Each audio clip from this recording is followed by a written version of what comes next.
प्रश्न है अपने पास, भारत में बहुदलीय प्रणाली क्यों अपनाया गया है? भारत में बहुदलीय प्रणाली क्यों अपनाया गया? तो एक छोटे से स्तर पर समझेंगे बहुदलीय प्रणाली क्यों होता है। एक परिवार के अंदर में अलग अलग लोग होता है, उनकी अलग अलग विचारधाराएं होती है। हो सकता है कि दो लोगों का विचारधारा एक जैसा हो परिवार के अंदर में, बाकी दो लोगों का दूसरे तरह का हो, तो वो दो तीन या चार करके एक समूह का निर्माण करते हैं। ठीक है, वो अपने हित की बात सोचते हैं, दो तीन चार लोग एक समूह का निर्माण करते हैं। वो समूह जो है ना, वही तो दल है। एक परिवार के अंदर में वही वो जो समूह है वही क्या है? दल है। दल अलग क्यों बना? दल अलग क्यों बना? दल अलग इसलिए बना क्योंकि वहां पर विचारधाराएं अलग थी, उनके हित अलग थे, इसलिए दल अलग बना। चार पांच, मान लो तीन चार आदमी परिवार में एक साथ है, फिर तीन चार आदमी परिवार में एक साथ है। ये परिवार में दो गुट क्यों हुआ? क्योंकि वहां पर परिवार के अंदर में उनका आपसी हित बराबर होगा, उनकी सोच एक जैसी होगी, विचारधारा एक जैसी होगी, इसलिए जो चार पांच आदमी परिवार में इकट्ठे मिले हुए हैं, जो किसी खास बात को करना चाह रहे हैं, इसलिए वो दोनों सहमत होंगे उस बात, इसलिए वो एक दल बना। और फिर एक दूसरा दल बना, दूसरा दल परिवार के अंदर है, उसकी विचारधाराएं एक होंगी, उनकी सोच एक होगी, उनका हित एक जैसा होगा। तो सवाल उठता है भारत में फिर भारत को अगर हम बहुत बड़े परिवार के तौर पर देखें, भारत देश को अगर बहुत बड़े परिवार के तौर पर देखें, तो यहाँ भी तो सेम कंडीशन है। यहाँ भी अलग अलग धर्म, भाषा, समुदाय, जाति, धर्म के लोग रहते हैं और उनके हित अलग अलग होते हैं, अलग अलग विचारधाराएं होती। तो कैसे संभव है कि एक परिवार में बांध करके सबको रखना? बहुत सारे मुद्दों पर हो सकता है कि सारे एक मत हो, लेकिन कुछ मुद्दे होते हैं जिस पर एक मत नहीं हो पाते।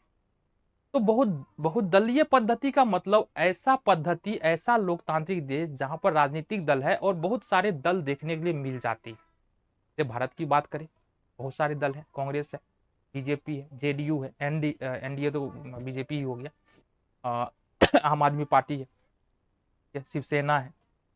तो ये सारी की सारी बहुत सारी राजनीतिक पार्टियां हमको देखने के लिए मिल जाती है। बट क्यों?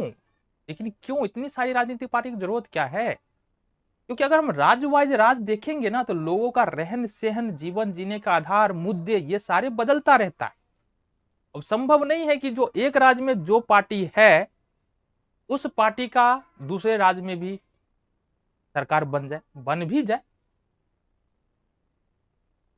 तो इस अनुसार से बहुदलीय पद्धति अपनाई जाती है, ताकि तो किसी खास जगह पर रहने वाले, किसी क्षेत्र में रहने वाले लोगों के लिए काम कर सके, उनको समझ सके। ठीक है, किसी खास भाषा बोलने वाले लोगों को समझ सके।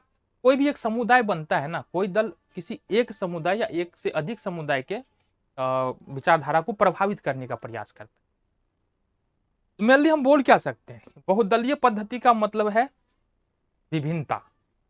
क्या मतलब है? विभिन्नता। अलग अलग लोग, अलग अलग सोच, और अलग अलग सोच ही जन्म देता है बहुदलीय पद्धति को।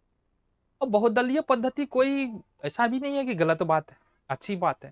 क्योंकि हमारे देश के अंदर में ना 150 करोड़ की जनसंख्या और इतनी ज्यादा विभिन्नता है, हिंदू, मुस्लिम, सिख, ईसाई, हिंदी वाले बोलने वाले लोग, बंगाली बोलने वाले लोग, मराठी बोलने वाले लोग, तमिल बोलने वाले लोग, अलग अलग धर्म को मानने वाले लोग, तो ये सारे लोग रहते हैं। अब इनको प्रभावित कर, इन सब का हित अलग अलग होता है। तो अलग अलग दल होने से क्या होता है, उन हित के बारे में कहीं ना कहीं बात करता है। ठीक है, अब तुम बोलोगे तो ये तो बंटवारा हो गया। देखो, बंटवारा नहीं होता है। सत्ता पक्ष और विपक्ष इसलिए तो होता है कि वो बैलेंस करके रखता है। सत्ता पक्ष और विपक्ष क्या करता है? बैलेंस करके रखता है। एक लिमिट तक जो है ना, सामाजिक विभिन्नता जो है, वो कहीं ना कहीं शासन को इफेक्ट करता है और चलाने का काम भी करता है। किसी, अगर मान लो ऐसा हो भी जाए कि किसी एक पक्ष को, एक जाति के पक्ष में, एक धर्म के पक्ष में कोई कानून बन रहा है उसकी बेहतरी के लिए, तो दूसरा पक्ष भी तो है, दूसरी राजनीतिक पार्टी भी तो है, वो नहीं होने देगा, वो हंगामा खड़ा करेगा, क्योंकि उसके पास भी बहुमत है। तो वहां से वो नियम कानून बनेगा नहीं। तो लोकतंत्र बिल्कुल ऐसा ही काम करता है। बातें समझ में आ गई? चलो नेक्स्ट चले आ जाओ। ये तीसरे नंबर का प्रश्न था, बहुदलीय प्रणाली भारत में क्यों?